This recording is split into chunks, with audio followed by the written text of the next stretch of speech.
to record. And people literally just ask me if I'm recording the meeting. So yes, we are doing it. I have forgotten that many times. Hey, come on in. Take a seat. All right, so let's start. Acknowledgement of country. We're obviously on unceded land. I'd like to take this moment to acknowledge the Wiradjuri people of the Kulin Nation and pay my respects to elders past, present, and emerging, and extend that respect to any Indigenous people present today. Jesse, if we start running out of chairs, can I rely on you to go grab some more? Sorry, our room size got downgraded, and I only knew when I caught the building manager on the way out. I was like, hey, how you going? He's like, your room's smaller. Deal with it. All right, thanks, man. Okay, so hi, I'm Matt. I'll be running the meeting. I'm the program manager. We're also joined by Jesse, who's an alumni over there, sporting a very different haircut from his official, or their official portrait. And then Jack, who was outside. Some of you may have seen him. He'll be coming back in a minute. And then Clancy, if you give us a wave, Clancy, is a surprise guest who is also a current fellow. So they're here to tell us a little bit about their experience and also help answer any questions you might have that they might be better placed to answer. So for reference, Wattle is run by two people, Lynn, who is my boss, and me, Matt. Hello, hi. We're technically within the Faculty of Engineering, but obviously we don't really have much to do. Yeah, just grab the chair, man, make yourself comfortable. So let's cut to the chase. What is the point of the Wattle Fellowship? The point of the Wattle Fellowship is to foster leaders who will champion sustainability wherever they find themselves, whatever they are working on, sorry. The point of Wattle is to be a program that enables a transformative learning experience. Now that's a high goal, it's a lofty goal, but when Lynn and I sit down and we think, what's the meat of what we're trying to do? We want everyone who comes into the program to have an amazing 12 months and leave the program set up to, be a champion for sustainability for the rest of their lives, in their work, outside of their work, no matter where they are, no matter what they are doing. So it's a big aim. We do this through a couple of things. First thing is we focus a lot on trying to recruit a really core group of fellows. We would try and recruit people who are both a little bit of a leader and a little bit connected to sustainability. Now, come on in. I want to emphasize that we try and recruit people who have a little bit of experience with both. We don't want people who are already like the leaders of sustainability companies, because what are they going to learn in 12 months? And we don't want people who are like, I've never thought about like the planet before, because they're a little bit too green. So we want people that have ideally done a little bit of both, or, a lot of one and a tiny bit of another, it kind of works out.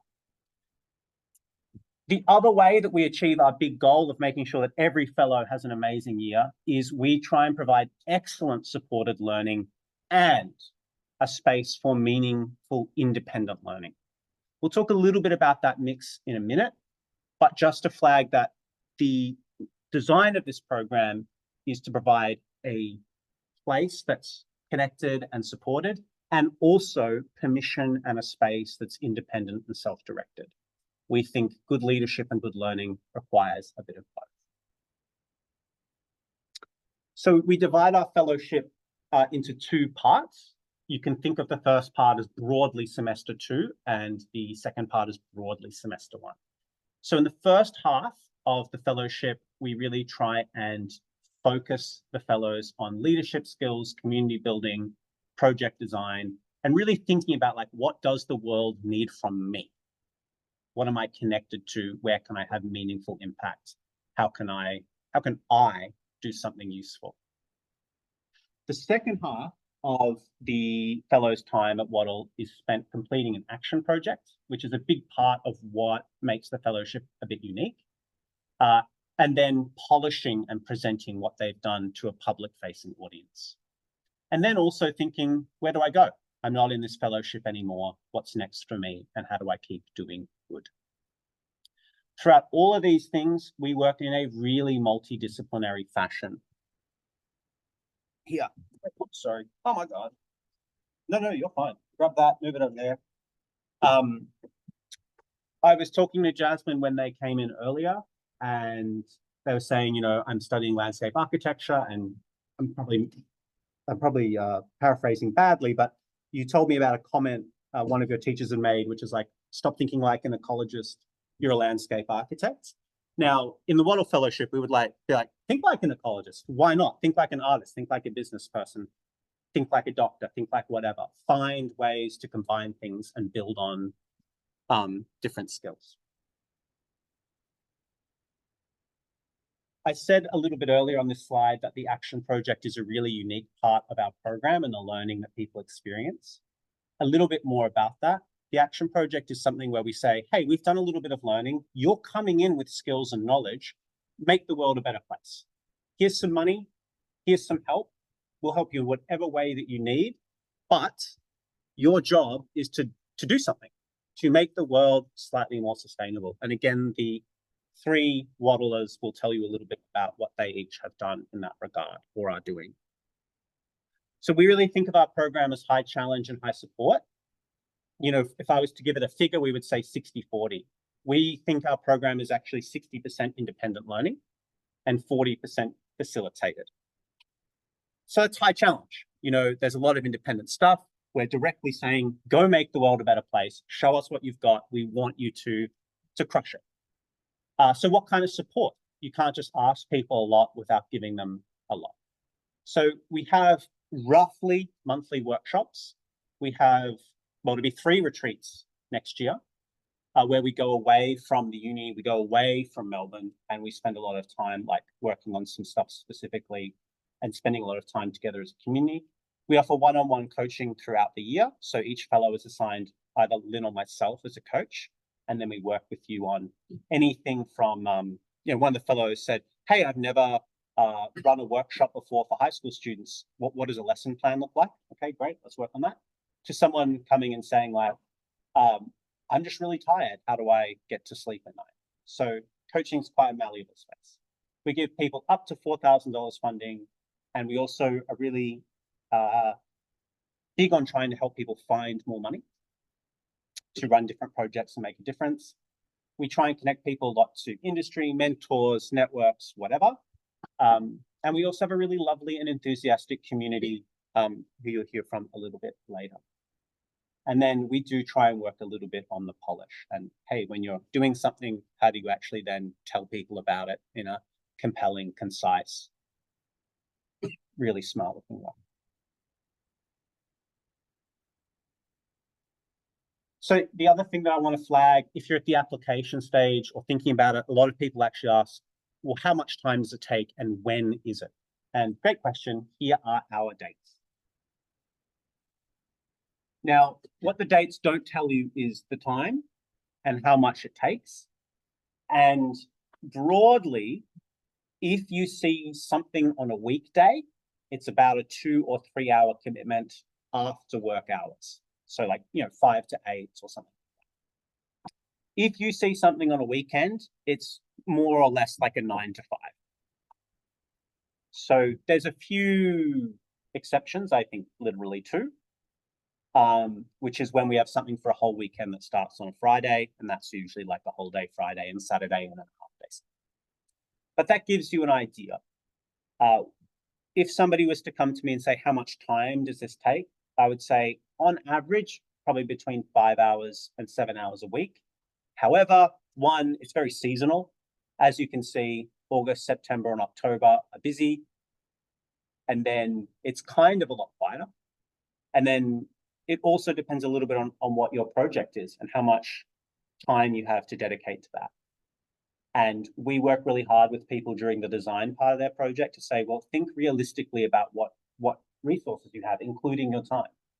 If you can only spend 2 hours a week on something, what does a really good job at 2 hours a week look like? Or if you're in a place where you really want to slam it for 10 hours a week, what does that look like? So that time commitment question is a little bit difficult to answer in terms of an exact figure, but hopefully that gives you a little bit more flavor. So let's hear a little bit from some people who have actually been through the program. And let's start with Jack. Jack, do you want to tell us a little bit about the project that you're working on currently?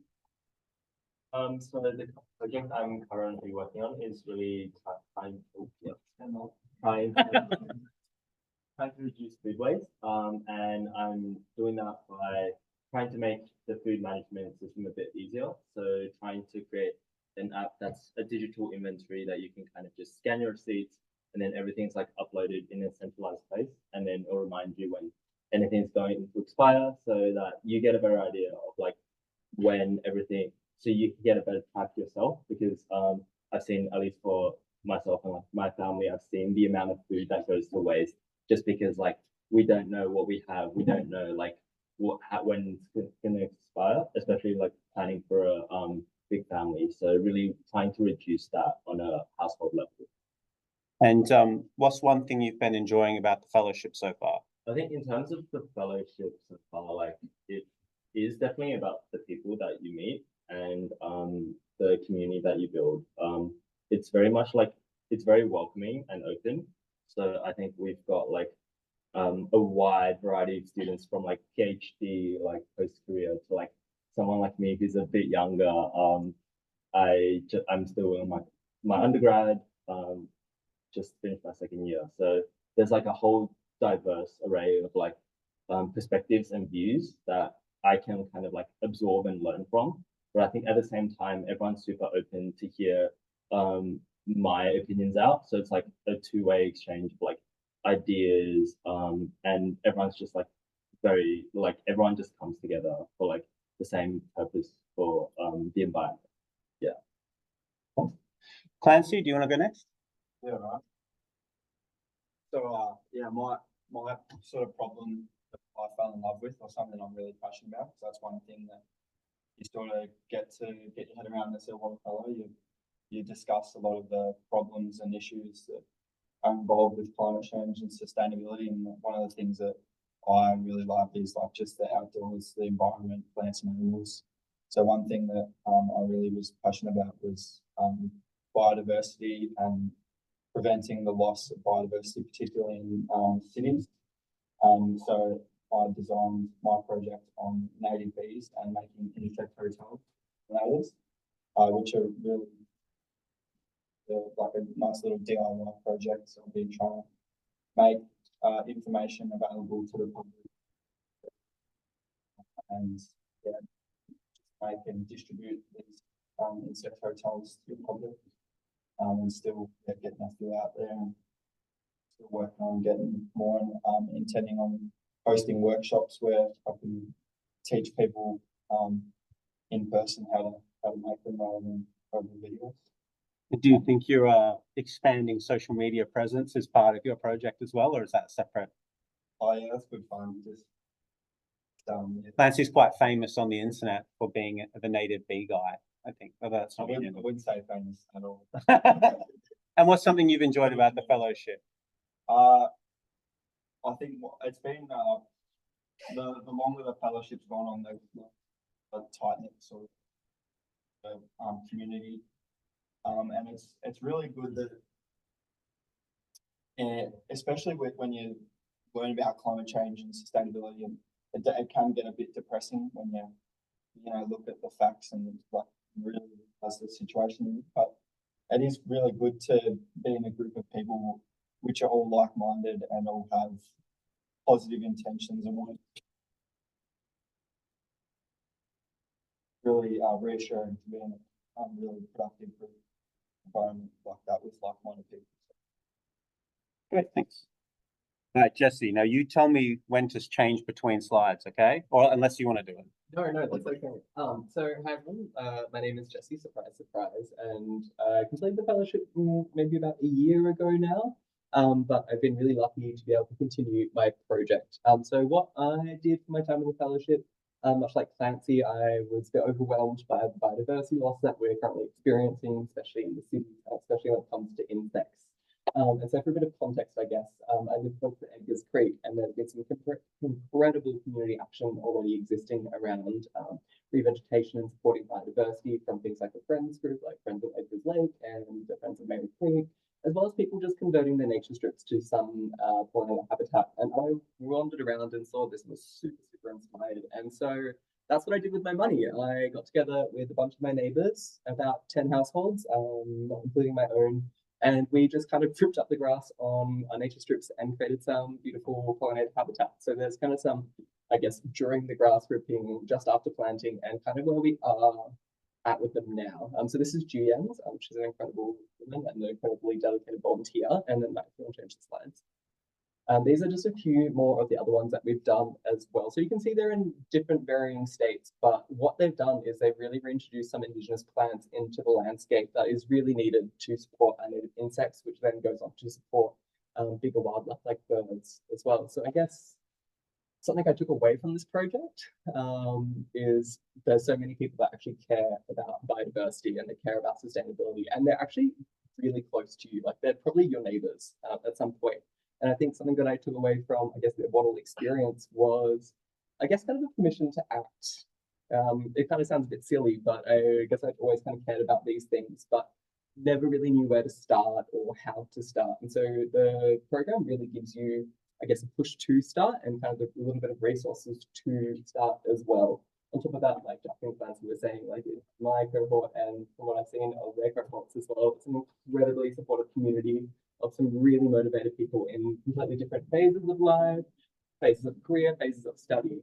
So aside from being able to do an action project, it's been really incredible to have met all these people, and a year on, I'm still kind of doing this stuff. So it's kind of is a lifelong experience in some form. Awesome. We also are going to have Alyssa share, but she's not feeling well and she's gone home.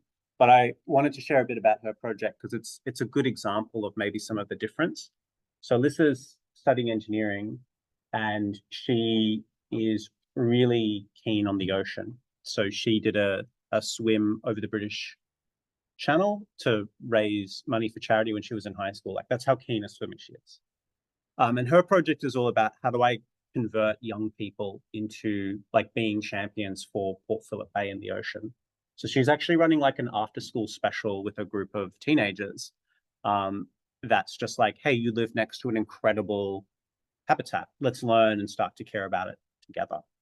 So much more on sort of the like community education sort of side of things as well. So we have a few quotes from different fellows. I'm not going to like go through them all because I don't know, reading to people always seems so lame, but I'll throw a few up and you can have a read at your own pace.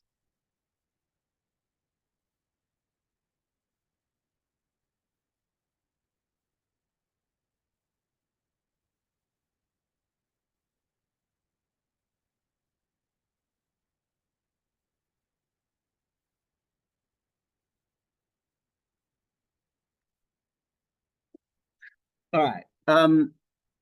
So let's talk a little bit about application process. And the number one thing, if you forget everything I say, the number one thing that is different about the Wattle application process is we are recruiting for potential, not achievement. We do not want the person who's done it all, because why would they do another program? We want the people who are in the place to learn and grow the most. So why that's important in an application is it may shift the way that you describe yourself, you just answer some of the questions, and also tell us a little bit about why this is good for you. We'll go through some examples, but I just want you to keep that in the forefront of your mind if you go through the application process. It's all about learning. It doesn't really matter if you're the high flyer. It matters that through this you can become a higher flyer. So there's three parts to the application process. The first is an EOI form. It's like, I don't know, if it takes 5 minutes, I'd be surprised. It's basically just like, I'm Matt, here's my email, ding, bingo, bango. The written application, so you have to do the EOI form, okay? But it's easy, so no dramas. There's no strategy. As long as you know your name, you're good. The written application is what we'll talk most about today. It is the second part, and it is the last compulsory part of an application. There's about 10 questions. Some of them are very short, like 40-word answers, and some of them are a little bit longer. The last part is an optional upload. Now, this is not compulsory. You do not have to do it in order to apply for the fellowship. As long as you've done step 1 and 2, you have applied. But the optional upload is something that we find very, very, very, very, very helpful. An optional upload can be a video, an optional upload can be a document, it can be a link to a website, it can be a PDF with a couple of photos. So for example, we've had an optional upload where somebody's been like, here's some photos of me at this thing that I mentioned. Okay, that's great. We can sort of see a little bit about what you're doing and how you're interacting. Some people just upload their CV, which is okay, but not really that helpful. But the absolute best optional uploads are ones that tell us a little bit about who you are and why you're interested at all. Sometimes it's as simple as restating some of the things that you've said, but in your own words, outside of the parameters of an application, I think most people just come off a lot more genuine when they don't have to like answer a specific question in a specific word limit. So Bronte, who's was a quote up before, I love the video that she uploaded. It's direct to camera. Like she clearly like just had a shower and is in her bathrobe, and she won't mind me saying this because I've asked her. And she's just literally like, hey, I think this is why I want to do this. And yeah, great. Hopefully it'll work out. And we like, Lynn and I were like, that slaps. So it's as much as the written section, I'll say this later, it's not a writing assessment. We are not being like, ooh, you spent a semicolon there, bud. Like, that's not what we don't care. We're not here to make you a good writer. Similarly, we're not here to make you a good video editor. So we're not going to be like, if you had a ring light, we don't really care about that. And it can only add, there's no optional upload that is going to detract. I guess unless you like upload a video of you like, I don't know, kicking a puppy or something. Like, as long as it's reasonable, it's just all good. So before we break them down and kind of look at each section, there's just a couple of like overall things. One, you do not need to do these all in one go. So when you do the first one, you get emailed a link to the second one. When you do the second one, you get emailed a link to the third one. As long as they're done before April 21st, you're good. You definitely can preview the forms, but you can't like save your progress and come back to it. So I don't know if that's relevant, but I'd hate for someone to like pour their heart into one answer and go, oh, I'll do this later, and then lose their progress. Just, I don't know, make a copy. And please make sure that you are eligible and get in touch if you want to double check. Plot twist, like there's like a 99% chance you're eligible. And yeah, so you probably are, but just double check. So what are we looking for? We are looking for 4 things: commitment to sustainability, leadership potential and vision, personal and professional attributes, and motivation and experience. So we want you to like genuinely care about sustainability in whatever that means. So some of our fellows are trying to get their, they work in hospitals. One's a clinical nurse, one's a doctor. They're just like, okay, we maybe can't reduce single-use plastics in medical tools, but holy moly, can we use fewer coffee cups? Some people are passionate about something completely different. So we had one fellow who was like, I want to see more regenerative agriculture, and the insurance market needs to change for that to happen. Now, I personally am not passionate about the possibilities of the insurance market. I can't think of anything boring. But for him, he's like, this has potential. Great, love it. We do require and are looking for just a slight amount of existing knowledge and ability to apply sustainability solutions and actions. What does that look like? Most people are like, hey, in my little world of a club or in my like high school experience, this was just one little thing I was able to do to make a small change. Does not have to be anything huge. So again, we probably Wattle probably wouldn't be the best first step because we don't do much foundational, like what is sustainability kind of stuff. But you don't need to have a huge knowledge and be like the world expert. Leadership potential and vision.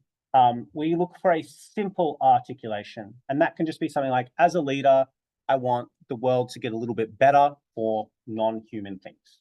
That is a simple articulation of something that you're wanting to do. We're not going to hold you to it. We're not in 6 months going to be like, in your application, you actually wrote this. It just helps us get a sense of how thoughtful you are around these 2 pillars. We're also looking for leadership potential and related skills, including teamwork, communication, and self-reflection.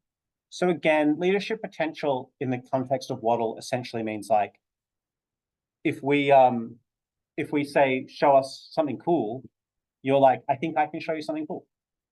Personal and professional attributes. This is pretty basic, but the main one is commitment. You know, we do ask a lot of people, and if people struggle to commit or aren't able to show us that they have committed to things previously, that's probably something that can be a bit tricky. And we do just look for a little bit of initiative, motivation, and resilience. But again, we're looking for potential. So if you're hearing any of these things, you're thinking, I'm not sure I have like an amazing example of that. It's fine, because we're not looking for achievement. We're looking for, like, you know, the what's it called when the seed starts to germinate? We're looking for the germination. We're not looking for like the tree. You don't have to be the forest, but, you know, a little sprout. So I just say that not to be dismissive of anyone's actions, but just to say, I would hate for anyone to self-select out because they don't think that, like, taking a couple of steps is not good enough. Taking a couple of steps is absolutely good enough. Here are eligibility guidelines. If you are a student of the uni, ding, great. If you've completed at least one semester, we don't start till semester 2, guys, so ding. By default, you all hit point number 2. You cannot not hit point number 2.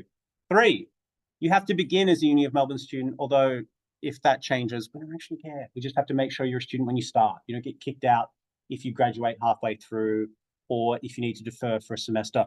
Doesn't matter to us. You just have to be a student when you start, okay? That's the secret. And you basically just have to not be failing. So is a university program, we do have to ensure that, like, we're not setting anyone up for a bad time. So if somebody's like, hey, I'm not passing any of my subjects, I'd love to take on this huge time commitment, we have to say, like, sorry, my dude, like, absolutely, we cannot. So you don't have to be, like, getting 100%, you know, that's it. That's literally it. If you're not failing in a student, you're eligible. That's it. That's good. It doesn't matter if you're international, domestic, don't care. If you're enrolled in any subject and you're not failing, you are eligible. So I got to keep an eye on the time to make sure we get enough. All right. What makes a good application? 1, it's on time. Please do not email me on the 23rd of April and say, oh, man, I'm sorry, I missed. Can you please? Dude, come on, man. You're like 9 weeks. Do me a favor. Just get it on time and I can bend the rules. If it's in late, it's hard. We like clear and simple answers. It is not a writing application. We are not assessing how eloquent you are. I'm not going to be like, well, you know, they use the word necessarily 4 times in this answer. It doesn't matter in this context. Your answers show, and this is very important for you to think about as you're considering an application, why Wattle for you and why now? We'll go through a few examples of that later. Get a sense of your personality and motivation. We understand what you think you can contribute to a group learning fellowship. That is the question that people give us the mismatched answer to the most often. So there's a question, and we'll look at it, that basically says, like, why do you think you'd be a good Wattle Fellow? And the most common answer is like, man, I've got so many skills. I can do this, I can do that. And the answers that we love to read is like, I think I could add a lot to, like, a group dynamic. I think I could add a lot to sustainability. I think I could add a lot to, like, the world. But often we just get kind of skills answers, which are okay, but I don't know, maybe it's sort of missed the mark of what we're hoping people tell us about. And yeah, tip, like, I think I've said this a few times, it's not a job. You're applying to basically be in a community to learn, grow, and develop. And demonstrating that you're well placed to grow is essentially the most important. So here are some of the short questions that are part of our applications. Like, how would you describe yourself? What's something you've done that you're proud of? Who is someone that inspires you?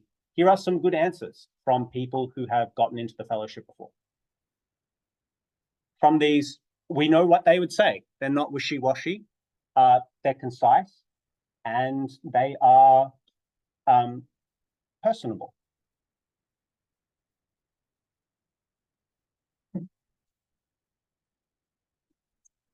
Yeah, got a piece of glass. All right, good work, Nancy. All right.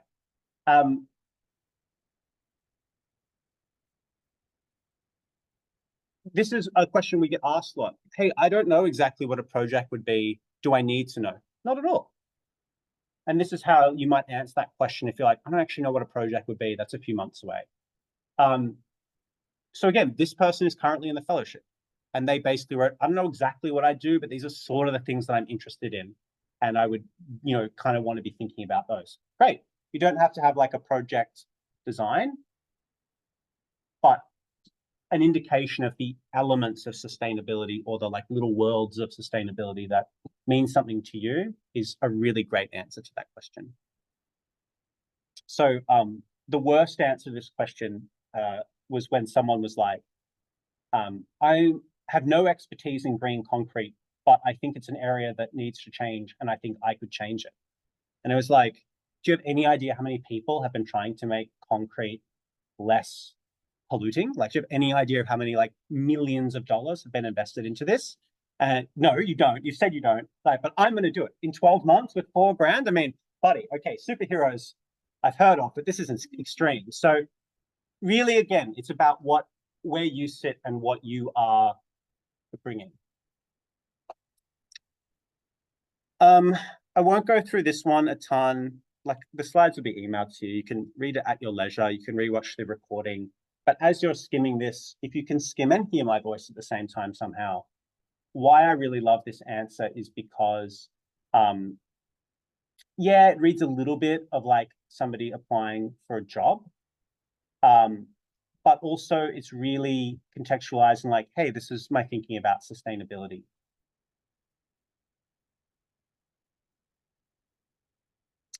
So this is the question I mentioned before, where a lot of people just talk about like what makes them a really accomplished person, and like for sure be proud of that and own it. I wouldn't want to dismiss that.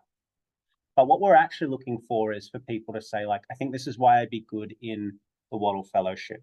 There's a community element, there's a leadership element, there's a sustainability element.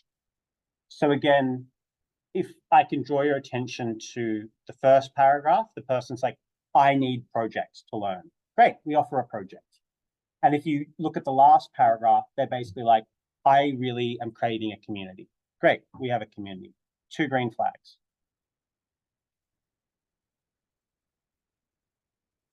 So you might look at our offer of coaching and sort of go, you know what, I think if I have a one-on-one mentoring relationship with someone, I'm going to get a ton out of it.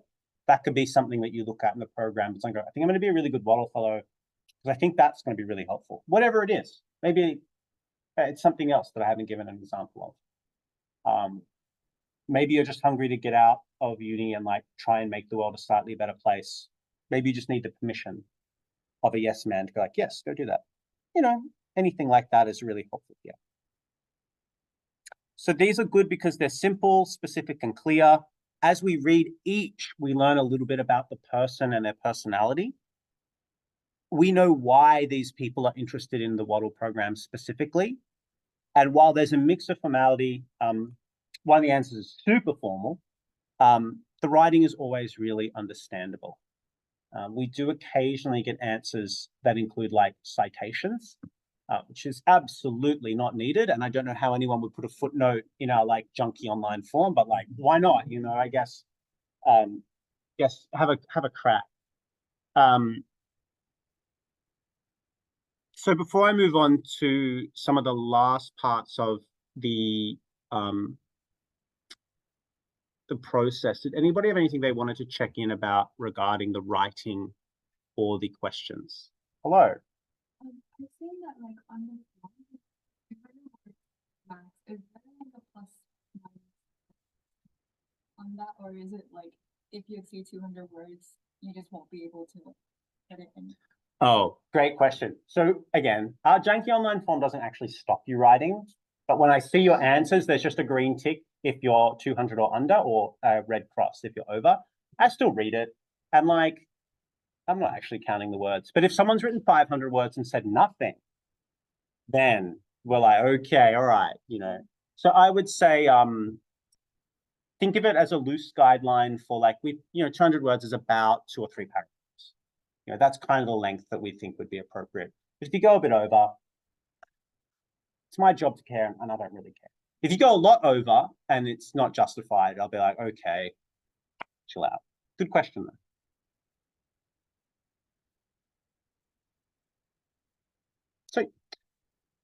So unfortunately, or fortunately, depending on how you look at it, we have what makes Wattle good is getting the right people.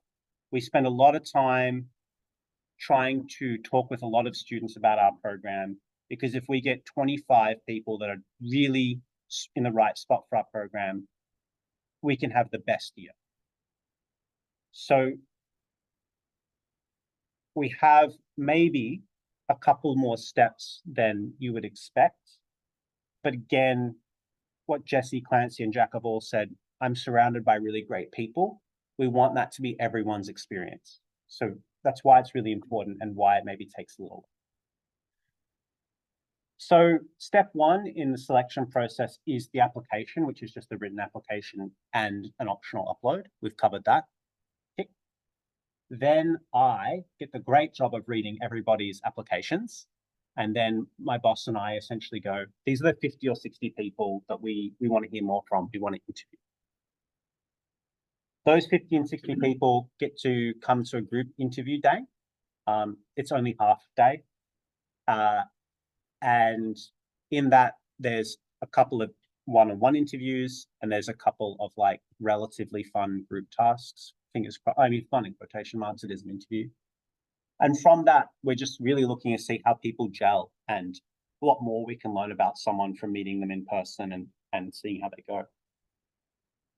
And then we, in the first week of June, we sort of go, okay, we think these are our 20 to 25 people. Let's give them a ring and see if they're still keen. So that's the process. Those are the steps. Probably from your point of view, it's however long a written application takes. And then hopefully, you know, if you apply and you want to get in a half day on a Friday or a Saturday. So maybe a little bit laborious, but maybe if I put it that way, not too intimidating. Anyone who gets into group interview day will have like the fattest info pack of all time, knowing where to go, what to do, who to talk to, me, and all that sort of stuff. So you're very welcome to ask questions about the interview day if it raises anything for you. But just know that for those people to get to that stage, there'll be plenty of info then too. So we're doing well. We've got about 20 minutes before the end time. And this is now essentially a time where you can ask as many questions as you want. Some I'll answer, some I'll ask the Wattlers to answer. And please feel free to put questions in chat on Zoom. I can see I've got one already. I don't know if it's a question or not. No, that's a private one. No, not if you've previously had trouble in a subject, just if you're currently having trouble. All right, let's stop sharing the screen. And let's stop the recording. And then people can ask questions